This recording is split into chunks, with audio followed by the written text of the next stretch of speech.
from the RSNA. This is the Radiology Artificial Intelligence Podcast. My name is Paul Gee, and I'm a radiologist at the University of Maryland and co-host of the podcast. And my name is Ali Tijani, and I'm a radiology resident at the University of Texas Southwestern Medical Center and co-host of the podcast. Each month, we dive into the hottest topics in radiology AI and talk with leading experts, thought leaders, and movers and shakers in the field.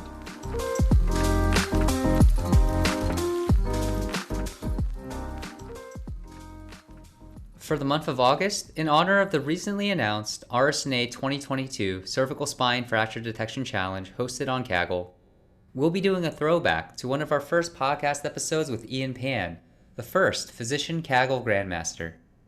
Thanks for joining us for this episode. Thank you, Ian, again for being here with us. We're really excited to have you on the podcast.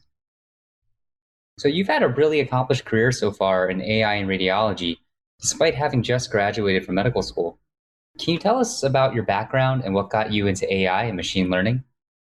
Yeah, sure. Well, thanks for having me on this podcast. I'm really excited to be a part of it. So I guess it started when I was an undergrad. So when I went to Brown, I wanted to be a neuroscience major. And so, my first semester, I took a lot of bio and neuro classes, but it felt like something was missing a little bit. And, I missed doing the math and the problem solving that came with it. So the next semester, I decided to start taking some more math classes, applied math and statistics. And I felt a lot more fulfilled taking those classes. I enjoyed doing the problem sets.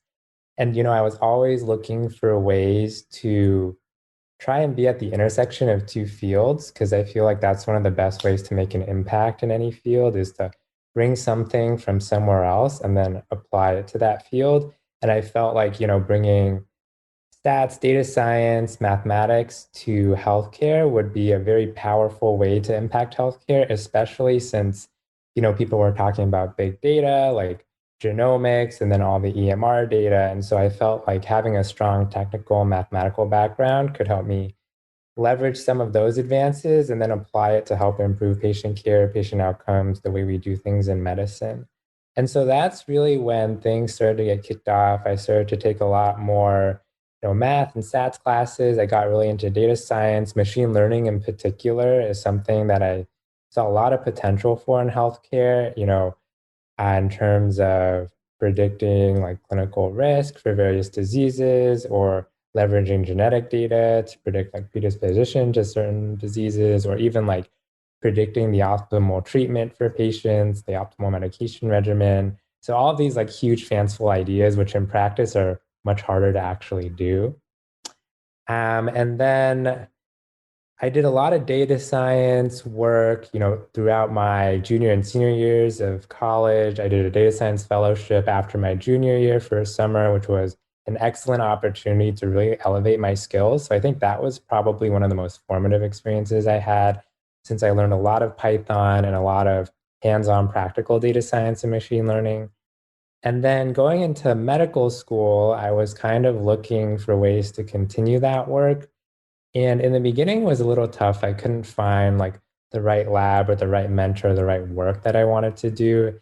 And then eventually I stumbled upon this imaging lab at Rhode Island Hospital in the radiology department with one of my mentors, Derek Merck. And at the time, they were just starting to look into applications of deep learning, machine learning to image analysis. And I think that was about the time, 2016, 2017, where people were first trying to apply deep learning to radiology images or just medical images in general. And then it just so happened that 2017 was also the year of RSNA's first ML challenge, the Bone Age Challenge. And so, Derek was like, hey, if you win this, I'll give you $1. So I figured I'd give it a shot. Even though at the time I was pretty much a novice at deep learning, I had just started learning the Keras toolkit. I didn't really know what I was doing. I was just kind of playing around with stuff, which honestly is the best way to learn, I think. And so, after putting in a lot of hours in that competition, I was lucky enough to place second. And I think that gave me a confidence boost in terms of, being confident in my own ability to pursue this more seriously. And then started doing more projects. One of the good things about that lab and working with Derek was his ability to pull massive amounts of imaging data pretty easily. So I was able to get a lot of, cool work done, like thyroid ultrasound nodules, chest X-rays, and the like. And so the next year, they had the Kaggle RSNA challenge for pneumonia detection, and I worked with one of my good friends, Alex, on that. And we were lucky enough to place first, which was a great experience.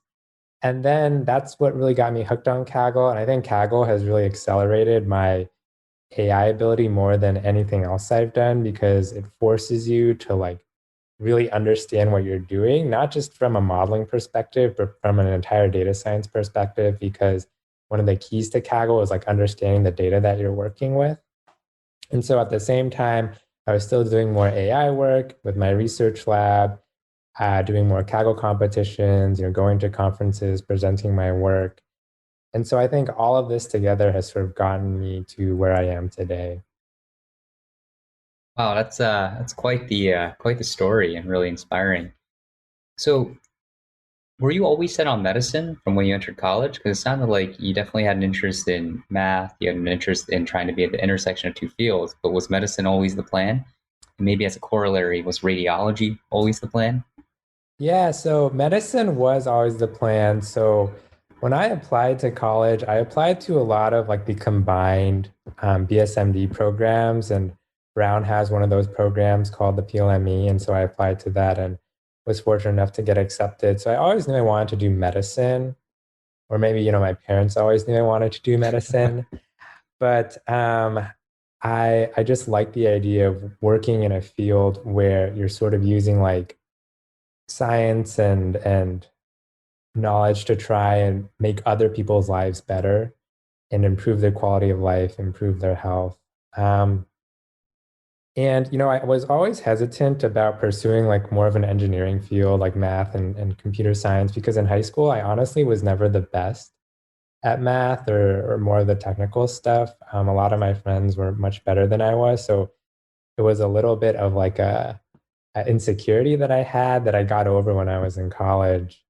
In terms of radiology, that was never always the plan. When I first applied to all of these BSMD programs, I wrote about how I wanted to be a psychiatrist. And, at the time, that's really what I wanted to do.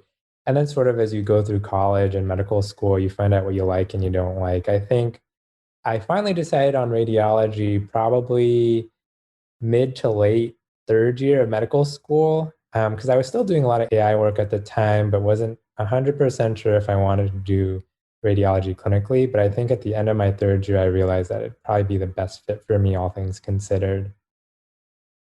Wow, well, we're certainly glad to have you in our field. I think we're lucky to have that opportunity. So I want to shift gears a little bit to talk about some of the research that you've done and some of the articles that you've published in the Radiology AI Journal. And you mentioned that in the first RSNA Machine Learning Challenge, you placed second in the challenge to develop models for bone age prediction. And since then, you've actually published a couple of papers in our journal further investigating nuances of this task. And one of these was evaluating the utility of using ensembles with different methods to improve overall predictive performance. And the other was evaluating an alternative deep learning based method for bone age assessment using pediatric hand trauma radiographs.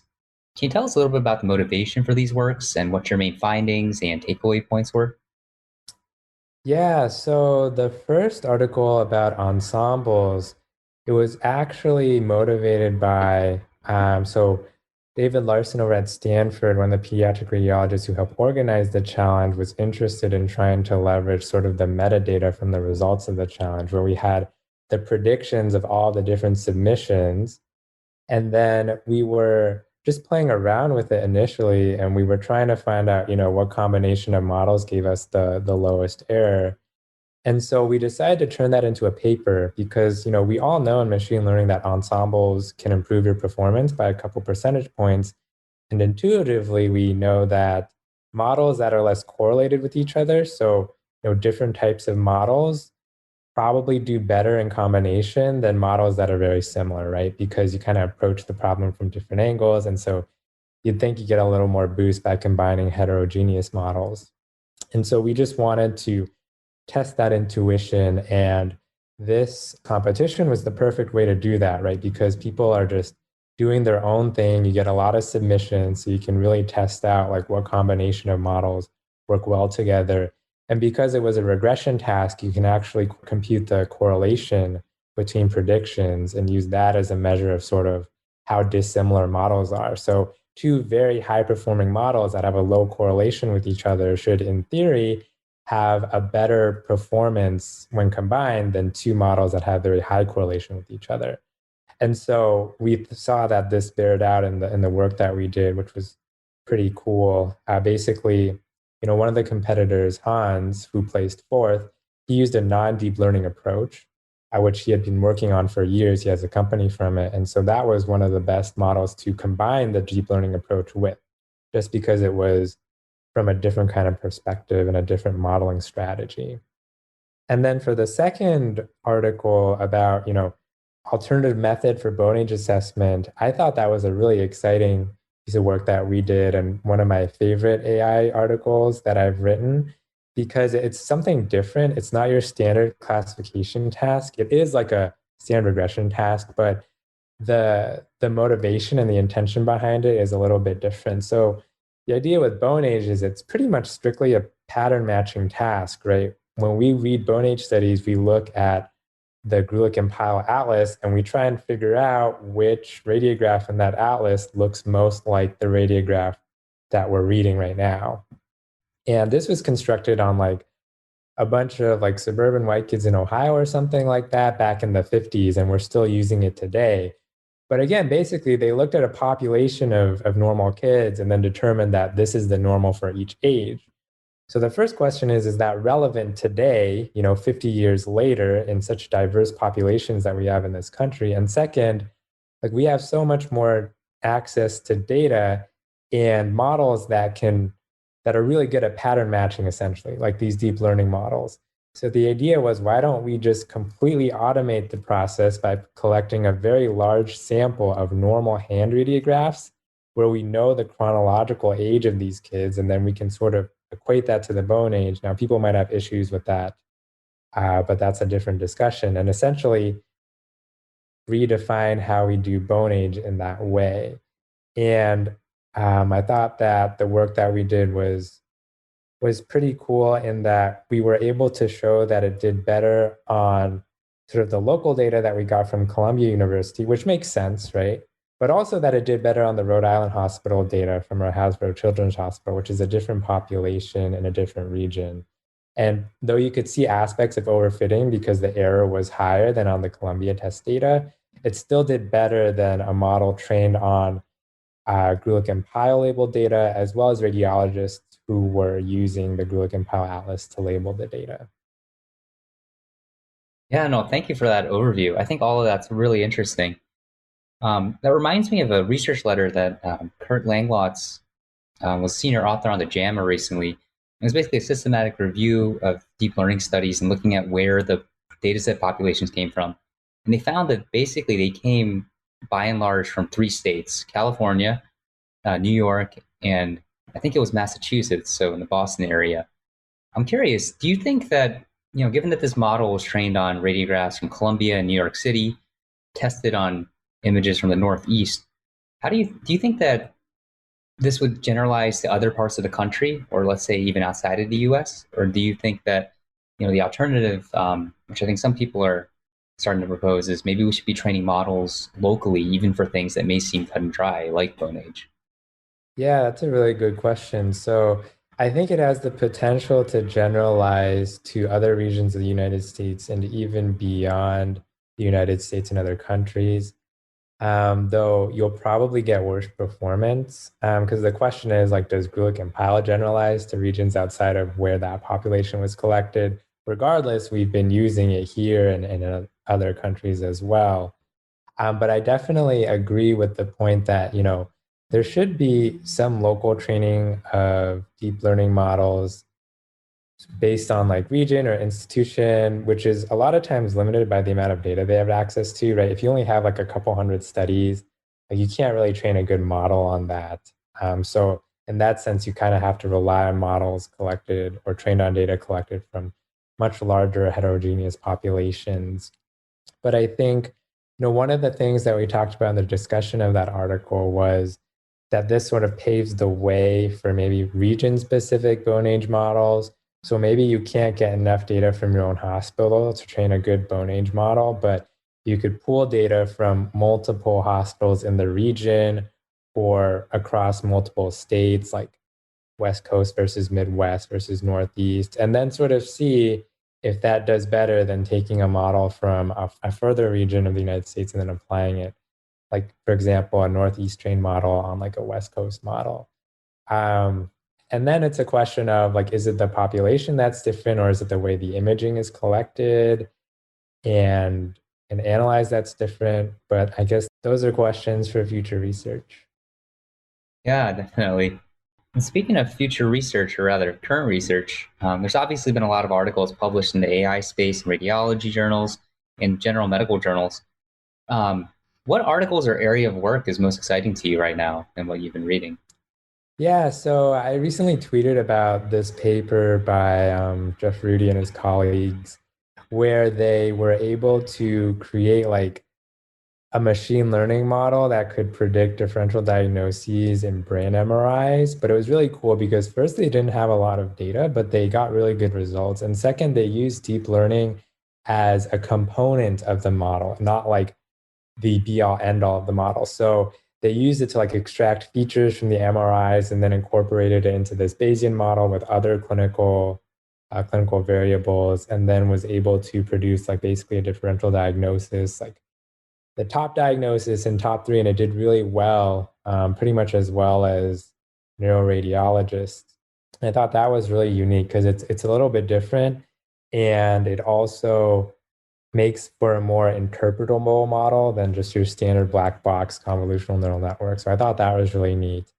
And then I recently saw a couple of articles out of Stanford, one written by my friend Yuhao, who works with Kurt Langlatz, and then another by Pranav, who does a lot of good work with Matt Lundgren and the Amy group. And so basically, these two papers were focused on pre-training models for medical imaging, and so leveraging large amounts of unlabeled data or weakly labeled data. So Yuhao's work, he does a lot of NLP, was basically training or pre-training models using the text from the reports rather than, like a classification label like ones and zeros. And they were able to show that it had pretty significant benefit as compared to ImageNet trained models, or definitely models from scratch.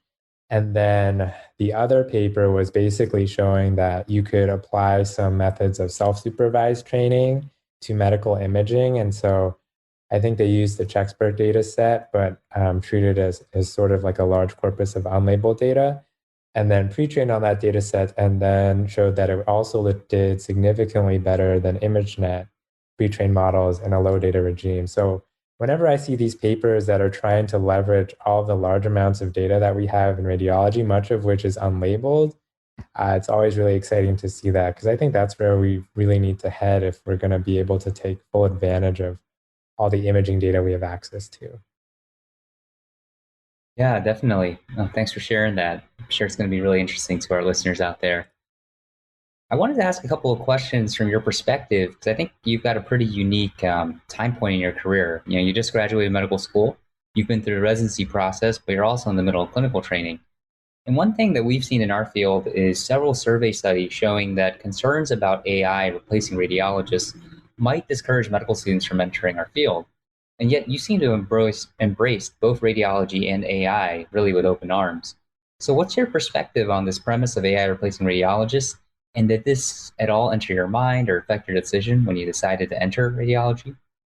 Yeah, so I think it's definitely naive to think that AI can replace radiologists. The people who are saying this are not radiologists, so they don't really understand the work that we do. It's much more than just, labeling an image like a deep learning model does. There's a lot of synthesis of clinical data. There's, so many different types of studies, and to imagine that in its current state, deep learning could replace radiologists, I think is definitely naive. That being said, I think it's reasonable to be worried about radiology as a specialty going forward in the age of AI. But I don't think we need to be more worried than any other specialty. Like we don't know where AI is going to be 10 or 20 years from now. So I think everyone should be a little bit worried about their job in light of AI, but that's sort of a beside the point. I guess what I'm trying to say is that medical students who are considering radiology but afraid that AI might replace them, they really shouldn't be. And I think AI is definitely going to enhance radiology more than it's going to threaten it because it's going to be able to let us practice at the top of our license, hopefully automating away some of the tedious tasks we have to do. And hopefully that's going to be true for all of medicine, not just radiology. I will say that I think one of the risks of AI in radiology is that it could further the commoditization of radiology, where people start to think of imaging more as just like another lab test. And so then us as human radiologists sort of are taken out of the equation in terms of like the patient care team and all that stuff. So I think AI may make it easier for that to happen. And as radiologists, we need to be cognizant to make sure that we insert ourselves properly into the patient care team so that we're considered a valued member of that team. For me specifically, AI was one of the major reasons I decided to go into radiology. And so it was probably the opposite effect for me. And, hopefully we'll see more of this kind of like hybrid kind of medical student who has really good technical skills and is interested in machine learning, and hopefully they go into radiology as well. Yeah, so on that note, what advice would you give to radiologists in training or medical students interested in learning more about AI so that they can maybe step into that role? Yeah, so I think the first decision point you have to consider is whether or not you want to code. And I would definitely recommend learning how to code. I mean, it's easier said than done, but it also is not as hard as people make it out to be. You just got to put in the time. It's like learning any new language, right? You just kind of have to put in a consistent amount of time on a daily or every couple of days just to make sure that you're really reinforcing your knowledge. After you make that decision, it's really just getting an understanding of the basics. And so there are a lot of resources out there. That's another reason why I like this field so much, because there's so much free stuff you can learn from. There's a Coursera specialization called AI in Healthcare that Stanford has recently put out. So that'd be a good starting point, regardless of whether or not you want to code.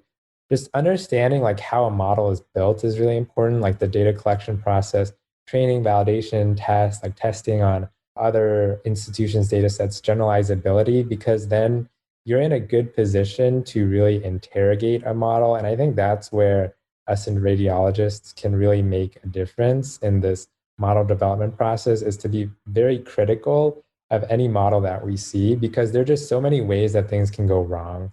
Like you can easily overfit to certain things in your data set. There's a lot of bias present in the way we collect data that we don't really comment on in the research articles, but once they get out into clinical use, we'll start seeing a lot of these issues arise, I think. And so understanding how the model is put together is going to be really important in terms of you as a radiologist, and hopefully AI expert will be able to contribute to that field. And I think like fast.ai is an excellent resource. Kaggle is one of my favorite resources. But really, like, if you just Google like intro to machine learning stuff, you'll find something that works for you. I was a big fan of the Stanford course, CS231N, for convolutional neural networks. I thought that was a great resource. Even for people who aren't very technical, you can kind of gloss over the technical details just to get a good understanding of it. But I think there are a lot of ways to learn, and it's just a matter of motivation and effort. Yeah, no, thank you. I'm sure that's going to be super helpful to our listeners out there. I think it's really interesting because I think in the new latest Fast AI release, they actually have a medical like subsection with separate modules and that might be applicable to radiology.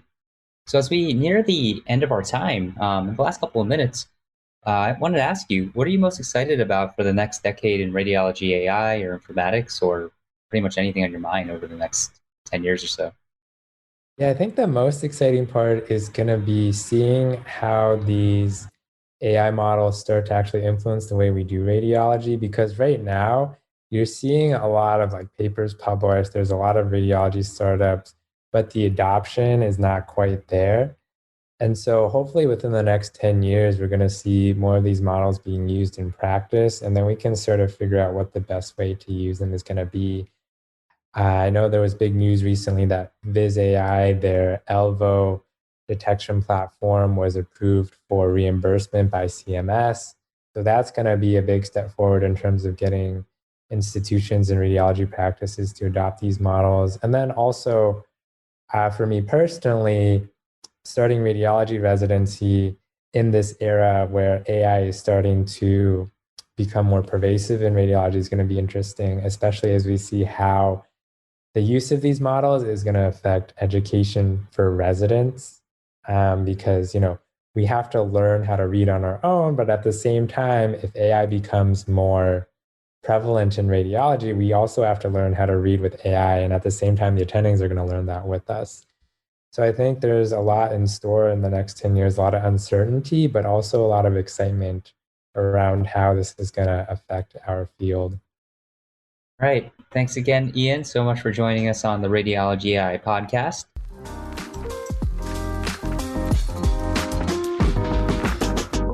We hope that you've enjoyed this episode of the Radiology Artificial Intelligence podcast. Shout out to Uriah Shemchisen for our podcast music and to the RSNA podcast staff. Email us at podcast@rsna.org anytime with questions, feedback, or suggestions.